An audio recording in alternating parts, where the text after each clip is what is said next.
대평포구에 왔습니다.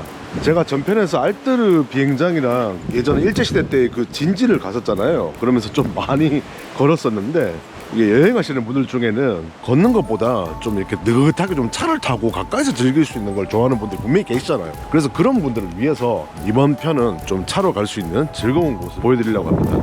일단 제가 도착한 포구에서 차를 세우고 바로 앞에 지금 딱 걸어가면 저 뭐 어마무시한 무언가가 보이죠. 이 대평포구 쪽이 이름 그대로 정말 넓은 들판이었다고 합니다.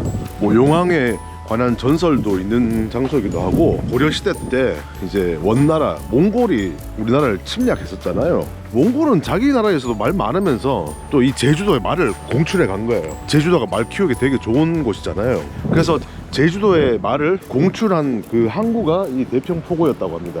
이야, 이게 역시 화산섬이다 보니까 바위가 심상치 않죠. 가는 길에 경치가 되게 예쁩니다. 뭐야, 저 길 따라가는 게 아니고 여기가 주소로 나오는데 이쪽으로 나가지 못하게 막아놨습니다. 여기도 지금 추락주의라고 막혀있는데, 오, 이야, 이거, 와, 이거 멋있네.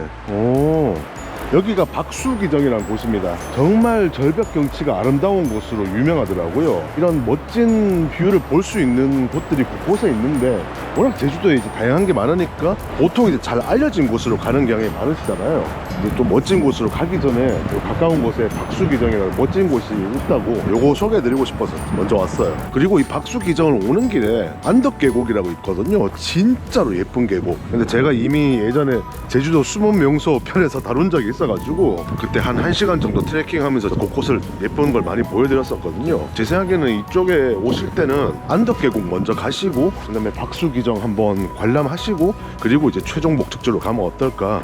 물론 안덕계곡은 좀 이제 트레킹 코스라서 걷는 거지만, 자, 그래서 나는 걷는 게 귀찮다, 나는 그냥 차를 타고 편하게 가고 싶다, 이제 저랑 같이 가시죠. 제주도는 확실히 이렇게 마을길 들어오면 좁아서, 그리고 담이 다 돌로 돼 있어가지고 지나가다가 차 긁은 사람도 되게 많고 조심해야 돼.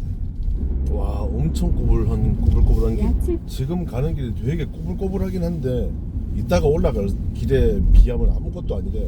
오죽하면 이따가 갈 길은 초보자 운전 금지라 그러더라고, 누가. 이제 들어가야 되는데 입구가, 와, 이거 일단 포장은 여기는 돼 있네.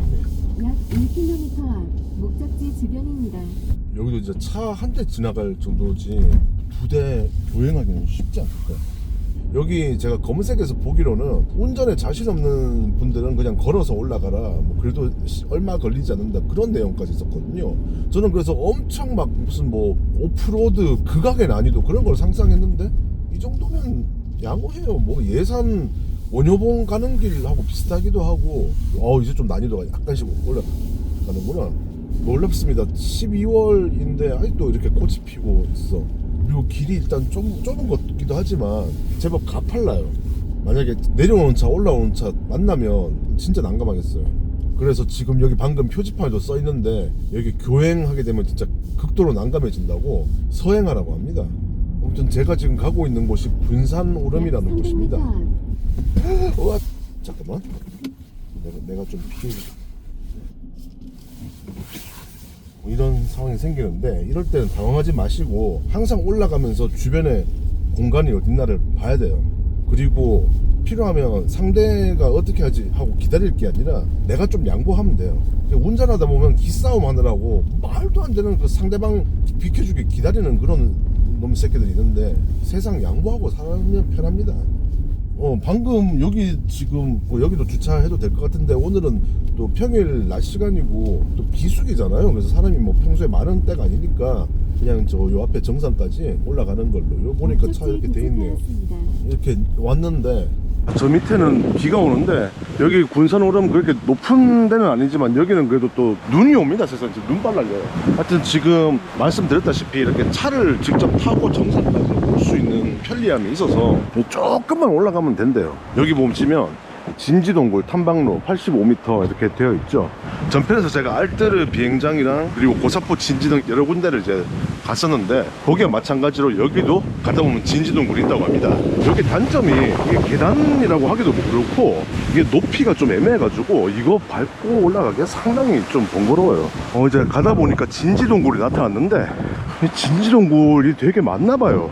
여기 심지어 제8 진지동굴, 그러니까 이런 곳인데, 자 여기가 정상, 아 뭐야 저기까지 가야 돼?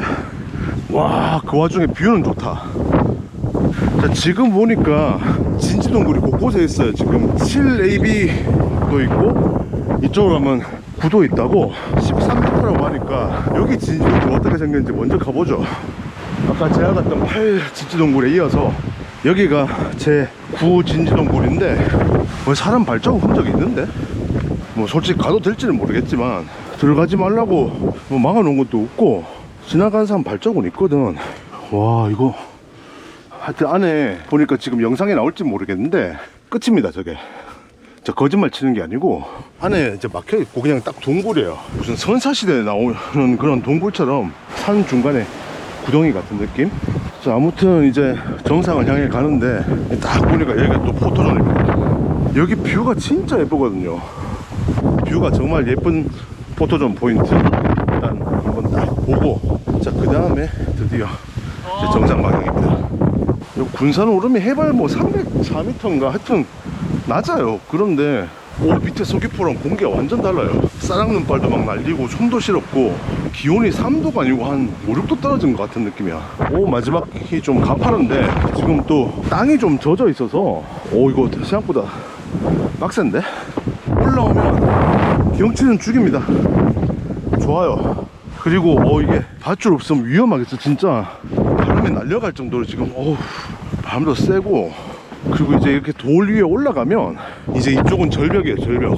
근데 보이죠? 이게 그 유명한 삼방산, 그리고 이제 제가 그 알뜨르 비행장이랑 갔던 이제 쪽 방향이고, 이제 제주 서부 이제 한라산 시내 여기 올라왔다고 해서 이렇게 날씨도 다르고 뷰도 다르고, 이 정도 뷰를 보기 위해서는 100m 정도는 걸어올 가치가 있잖아요. 또 정상 바로 앞까지 올라올 수 있다는 건 정말 멋진 곳이에요. 바람이 너무 세가지고 내 말이 수업이 잘 될까 모르겠다. 입 올라 그래. 그리고 이 군산호텔이 여기가 1분 해가 저쪽에 걸려 있는데 볼 시각이 5시 25분이거든요. 지금 3시 24분이라서 아직 해가 지려면 2시간 남았어요.